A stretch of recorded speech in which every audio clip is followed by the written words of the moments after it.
मैं प्रधानमंत्री हले परीक्षा निषिद्ध कर दिम।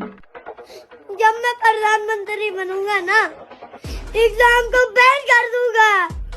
आमाकू जीआई थकार अधिकार दियक। बच्चों को भी तो जीतने की चाहिए है ना।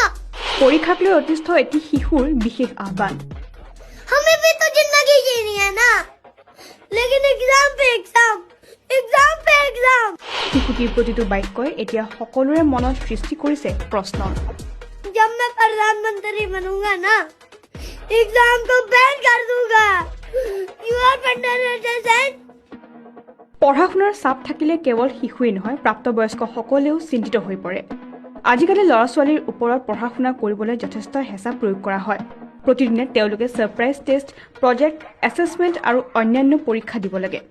সন্তানৰ সমান্তৰালকৈ শিশুসকলৰ পিতৃ মাতৃও সন্মুখীন হ'ব লগা হয় বিভিন্ন পৰিস্থিতিৰ, যাৰ বাবে বিচলিত হৈ পৰে একাংশ কণ শিক্ষাৰ্থী। তেনে এক অনুৰূপ যন্ত্ৰণা ভুগি থকা এটি কণমানিয়ে ব্যক্ত কৰিছে নিজৰ মনৰ ভাৱ, যিয়ে এতিয়া ছ'চিয়েল মিডিয়াত তোলপাৰ লগাইছে। हम बच्चों को भी तो जीतने की चाहिए है ना, हमें भी तो जिंदगी जीनी है ना, लेकिन एग्जाम पे एग्जाम, एग्जाम पे एग्जाम। সামাজিক মাধ্যমত ভাইৰেল হৈ পৰা শিশুটিৰ কথাখিনিয়ে ভাবিবলৈ বাধ্য কৰিছে এতিয়া সকলোকে।